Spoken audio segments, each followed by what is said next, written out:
तो हमने स्टार्ट किया था बी फार्मेसी। बी फार्मेसी में हमने 5th सेमेस्टर के इम्पोर्टेंट क्वेश्चन को कवर करना स्टार्ट किया था, जहां पर हमने लास्ट लेक्चर में ज्यूरिस्प्रूडेंस, मेडिसिनल केमिस्ट्री, कोलॉजी एंड इंडस्ट्रियल फार्मेसी के इम्पोर्टेंट क्वेश्चन कवर किए थे। आज का जो आपका लेक्चर है वो है कोग्नोसिस सेकंड के ऊपर। बी फार्मेसी 5th सेमेस्टर कोग्नोसिस सेकंड के हम इम्पोर्टेंट क्वेश्चंस को कवर करेंगे यूनिट वाइज। अगर आपको और लेक्चर देखने हैं तो मैंने प्लेलिस्ट की लिंक जो है डिस्क्रिप्शन में दे रखी है, और अगर आपको नोट्स डाउनलोड करने हैं पीडीएफ फॉर्मेट में तो आप टेलीग्राम से जुड़िए। वहां पर मैंने आपको व्हाट्सएप के बारे में बता रखा है, व्हाट्सएप ग्रुप के बारे में। आप व्हाट्सएप ग्रुप फीचर से जुड़िए और वहां से आप नोट्स को डाउनलोड कर सकते हैं। तो चलो शुरू करते हैं आज का लेक्चर, जहां पर हम देखेंगे 2 मार्क्स के क्वेश्चन, 5 मार्क्स के क्वेश्चन एंड 10 मार्क्स के क्वेश्चन हर यूनिट से, ताकि आपको आइडिया लग जाएगा कि किस क्वेश्चन को कितना वेटेज है और कितना कंटेंट आपको लिखना है। 2 मार्क्स, 5 मार्क्स एंड 10 मार्क्स।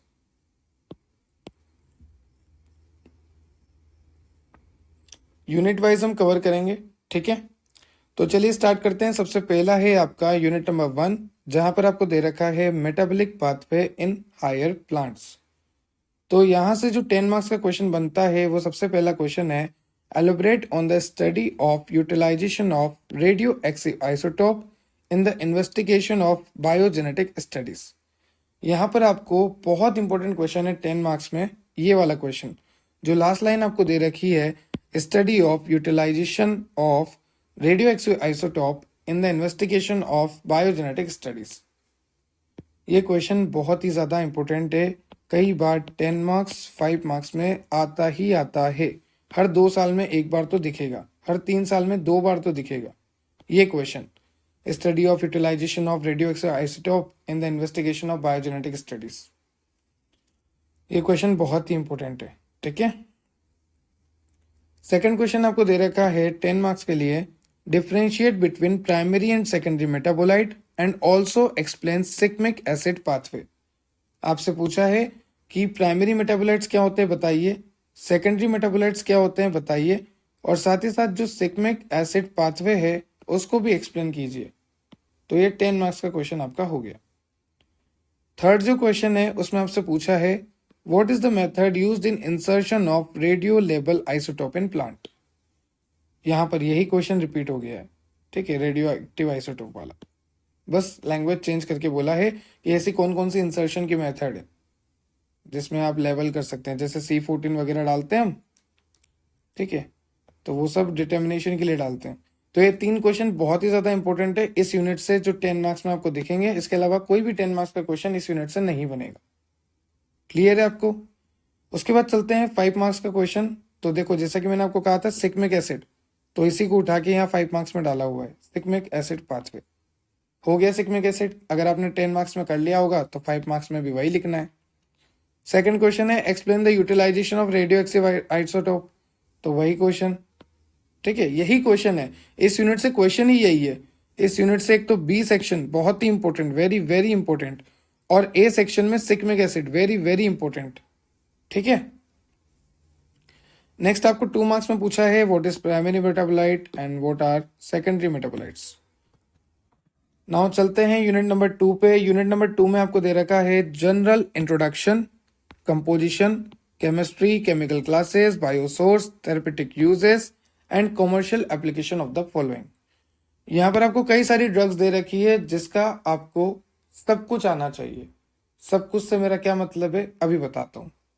सबसे पहले तो आपको सिलेबस याद होना चाहिए।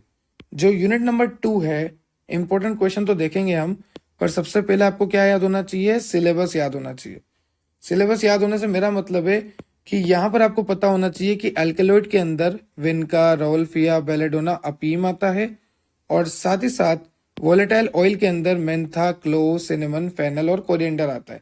ये सब बात आपको पहले से पता होनी चाहिए, क्योंकि अगर आपसे पूछे कि वोलेटाइल ऑयल बताओ तो फिर आप क्या बताओगे, इन सबको बताओगे ना, मेंथा को, क्लोव को, इन सबको भी एक्सप्लेन कर सकते हो।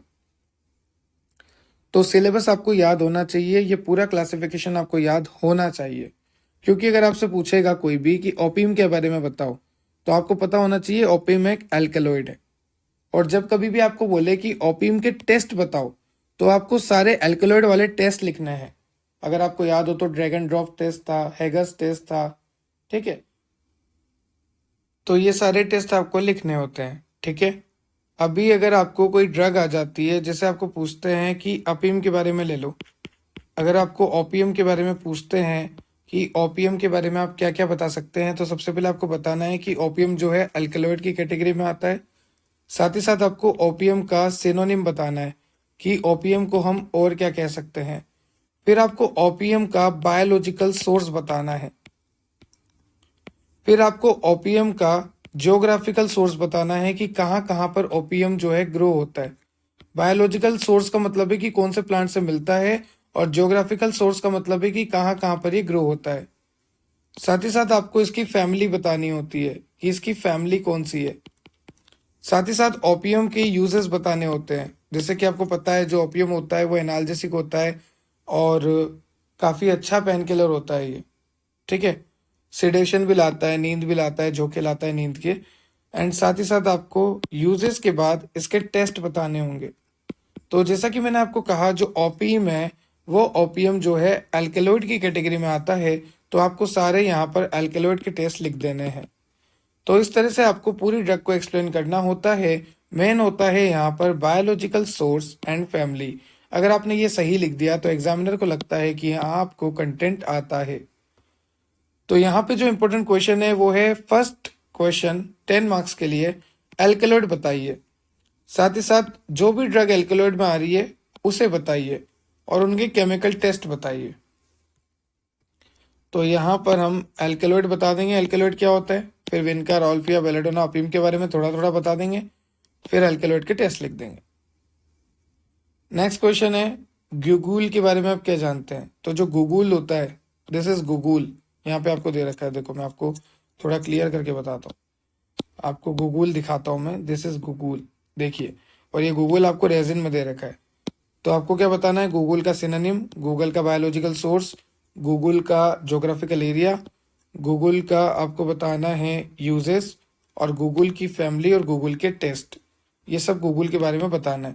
तो ये सारे पॉइंट आपको लिखने होते हैं, biological source, geographical area, family, uses, ये सारे पॉइंट आपको लिखने होते हैं, ठीक है। नाउ नेक्स्ट क्वेश्चन आपको दे रखा है ग्लाइकोसाइड्स के बारे में बताइए। तो देखो ग्लाइकोसाइड्स आपने फोर्थ सेमेस्टर में भी पढ़ा होगा। एक ग्लाइकोन पार्ट होता है, एक ए ग्लाइकोन पार्ट होता है। ग्लाइकोन का मतलब होता है शुगर पार्ट, और ए ग्लाइकोन का मतलब होता है नॉन शुगर पार्ट। तो यहाँ पर ग्लाइकोन और ए ग्लाइकोन मतलब शुगर और नॉन शुगर पार्ट आपस में अटैच होते हैं, ठीक है। तो ये ग्लाइकोसाइड्स वगैरह होते हैं। अब आपको क्या बताना है, यहाँ पर ग्लाइकोसाइड्स को एक्सप्लेन करना है। फिर आपको किसी के ऊपर भी एक ब्रीफ नोट देना है, चाहे आप एलोए के ऊपर दें, क्लोव के ऊपर दें, आर्टिमिसिया के ऊपर दें, अफीम के ऊपर दें, राउल्फिया के ऊपर दें। तो सबसे पहले ग्लाइकोसाइड्स को एक्सप्लेन कीजिए, फिर किसी भी एक ड्रग के ऊपर एक शॉर्ट नोट देना है। वो मैंने ये सारी ड्रग इसलिए लिखी है क्योंकि ये सारी इंपॉर्टेंट है, aloe, clove, artemisia, opium and rauwolfia. Rauwolfia का सिनोनिम होता है छोटा चांद। एक बार एग्जाम में आया था, राउल्फिया का सिनोनिम क्या होता है, छोटा चांद। नाउ नेक्स्ट क्वेश्चन आपको दे रखा है what are the chemical test for volatile oil. तो सबसे पहले आपको बताना है कि वोलेटाइल ऑयल क्या होती है, उसके बाद इसके केमिकल टेस्ट आपको बताने हैं, ठीक है। सबसे पहले आपको क्या बताना है कि वोलेटाइल ऑयल क्या होता है, उसके बाद इसके केमिकल टेस्ट। अब 2 नंबर में आपको दे रखा है अल्केलॉइड क्या होता है, टर्पेनॉइड क्या होता है, और बायोलॉजिकल सोर्स बताओ। जैसे आपको बताना है एलोए का बायोलॉजिकल सोर्स, क्लोव का, जिंजर का। 2 नंबर में पूछते हैं बायोलॉजिकल सोर्स, बहुत इंपॉर्टेंट होते हैं, ठीक है। Now next is unit number 3, और यूनिट नंबर 3 में आपने करना है आइसोलेशन, फिर करना है आइडेंटिफिकेशन एंड एनालिसिस। तो आइसोलेशन करना है, अब हमें ड्रग को निकालना है। तो देखो आपको यहाँ पे क्लासिफिकेशन दे रखे हैं। जैसे टर्पिनोइड्स के अंदर आपको दे रखा है मेंथोल, सिट्रल, आर्टिमिसिया। ग्लाइकोसाइड्स के अंदर ग्लिसरेथिनिक एसिड एंड रूटीन। एल्केलॉइड के अंदर एट्रोपिन, क्विनिन, रेजरपिन, कैफिन। और रेजिन्स के अंदर भी आपको दे रखा है पोडोफाइलोटॉक्सिन एंड कुकुरमिन। कुकुरमिन आपको हल्दी से मिलता है, ठीक है। तो यहाँ पर आपको बताना है कि आइसोलेशन कैसे होगा। ये जो कुकुरमिन हम आइसोलेट कर रहे हैं ये कैसे होगा आइसोलेशन इसका आइडेंटिफिकेशन, और इसका एनालिसिस। तो इसके इंपॉर्टेंट क्वेश्चन यहाँ पे लिखे हुए हैं, यहाँ से 5 और 2 मार्क्स का ही बनता है, 10 मार्क्स का नहीं बनता।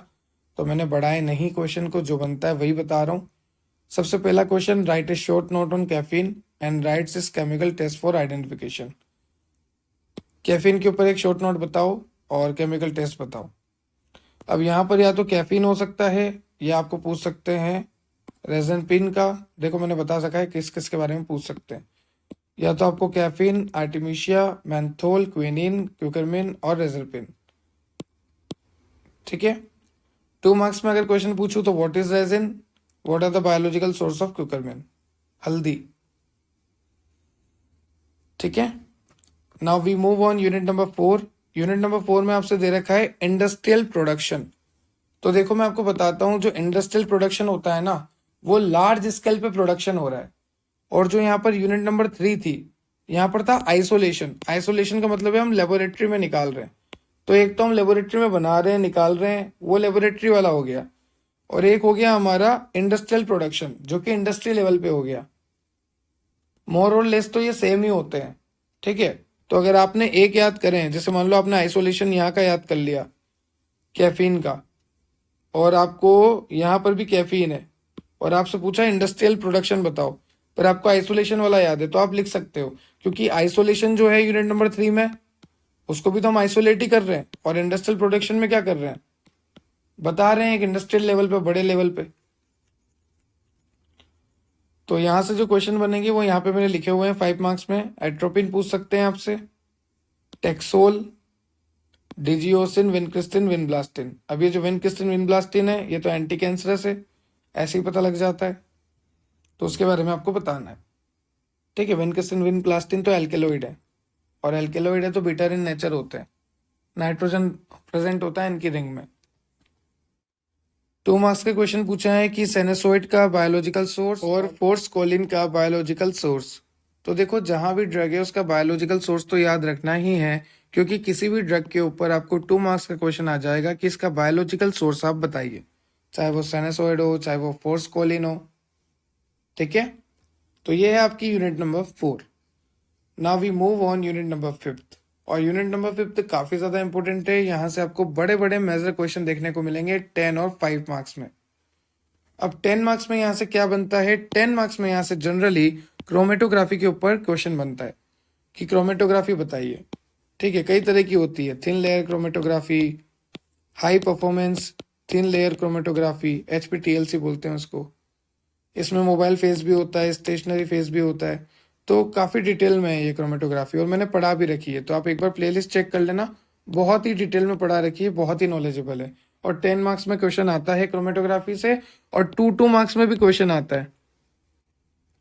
तो अच्छा होगा अगर आप पढ़ लेंगे इसे, तो क्योंकि डिटेल में पढ़ोगे तभी 2 मार्क्स के क्वेश्चन को सॉल्व कर पाओगे। नेक्स्ट है आपका इलेक्ट्रोफोरेसिस। ये 5 मार्क्स में आता है आपको। ये सब तरीके हैं जिससे आप आइसोलेट कर सकते हो, प्यूरिफाई कर सकते हो, क्रूड ड्रग को आइडेंटिफाई कर सकते हो। These are the method for isolation, purification and identification of crude drug. Method के नाम इलेक्ट्रोफोरेसिस, क्रोमेटोग्राफी एंड स्पेक्ट्रोस्कोपी। तो यहां से स्पेक्ट्रोस्कोपी से और इलेक्ट्रोफोरेसिस से तो 5 मार्क्स के क्वेश्चन बनते हैं, और क्रोमेटोग्राफी से 10 मार्क्स का क्वेश्चन बनता है। ठीक है। और आपको सबसे पहले हेडिंग दे रखी है यहाँ पर, ये देखिए, मॉडर्न मेथड ऑफ एक्सट्रैक्शन। तो मॉडर्न मेथड ऑफ एक्सट्रैक्शन में क्या है, यहाँ पर आपको बताना है कि किस तरह से एक्सट्रैक्शन होती है। आपको यहाँ पर मैंने कई तरह के डायग्राम्स बनाए हुए हैं। तो जैसे एक चैम्बर था, उसमें आपको कुकरमिन अलग करना था हल्दी से, तो वो भी हमने किया है। कई तरह के एक्सट्रैक्शन मेथड हमने पढ़े हैं। ठीक है। जैसे सोक्सलेट अपरेटस, तो ये एक्सट्रैक्शन वगैरह के अलग क्वेश्चन है। तो यहाँ से मैं आपको क्वेश्चन बता देता हूँ, वैसे मैंने पीछे लिखे हुए हैं। Method of extraction 10 marks, chromatography 10 marks, electrophoresis 5 marks, spectroscopy 5 marks, या फिर कभी कभी 2 मार्क्स में भी, और ये भी कभी कभी 2 मार्क्स में, जनरली 5 में। यहाँ पर मैंने क्वेश्चन लिखे हुए हैं। Modern method of extraction 10 marks, chromatography 10 marks, electrophoresis अगर 10 में आ जाए तो लिख देना। नेक्स्ट है spectroscopy 5 marks, electrophoresis 5 marks, 2 marks में high performance 3 layer chromatography, gas chromatography, NP-HPLC and RP-HPLC। अभी RP का मतलब होता है रिवर्स वाला, रिवर्स फेस, और NP का मतलब होता है नॉर्मल फेस। तो आपसे यहाँ पे क्वेश्चन पूछा है 2 मार्क्स में कि NP-HPCLC और RP-HPLC अलग अलग कैसे है। तो जो NP वाला होता है ना, NP का मतलब होता है नॉर्मल फेस, और ये जो RP होता है, RP का मतलब होता है रिवर्स फेस। तो जो नॉर्मल फेज होती है वो रिवर्स फेज से अलग कैसे है। तो आपको इतना बताना है कि जो नॉर्मल फेज होती है उस नॉर्मल फेज में पोलर जो है स्टेशनरी फेज होता है, और नॉन पोलर नेचर जो है मोबाइल फेज का होता है, मतलब मोबाइल फेज जो है नॉन पोलर नेचर का होता है। और वहीं अगर बात करें, देखो इसमें हमने क्या देखा नॉर्मल में कि पोलर वाला स्टेशनरी है, सॉरी स्टेशनरी फेज जो है वो पोलर नेचर का है, ऐसे बोलो आप, स्टेशनरी फेज जो है पोलर नेचर का है, ये हमने देखा नॉर्मल फेज में। और वहीं अगर रिवर्स फेज में बात करूं तो स्टेशनरी फेज जो है नॉन पोलर का है, बस इतना सा फर्क है। देखो आप ध्यान से, यहाँ पर स्टेशनरी फेज पोलर नेचर का है, ये नॉर्मल है, और यहाँ पर stationary phase non polar nature का है, ये रिवर्स है। ओके, सो इस तरह से आपको कवर करना था। आई होप मैंने आपको समझा दिया। ये last question NP-HPLC, RP-HPLC, RP का मतलब रिवर्स फेज, NP का मतलब नॉर्मल फेज, और HPLC का मतलब तो आप जानते ही हो, high high performance thin layer chromatography वगैरह। तो यहाँ पर आपको नॉर्मल फेज में जो पोलार नेचर है वो स्टेशनरी फेज का है, और रिवर्स फेज में जो पोलार नॉन पोलार नेचर है वो स्टेशनरी फेज का है, बस यही फर्क है। तो ये है आपकी यूनिट नंबर 5 जो काफ़ी ज़्यादा इंपॉर्टेंट है। यूनिट नंबर 4 जो ठीक ठीक इंपॉर्टेंट है। यूनिट नंबर 3 काफ़ी इंपॉर्टेंट। यूनिट नंबर 2 सबसे ज़्यादा इंपॉर्टेंट 5 मार्क्स के क्वेश्चन के लिए।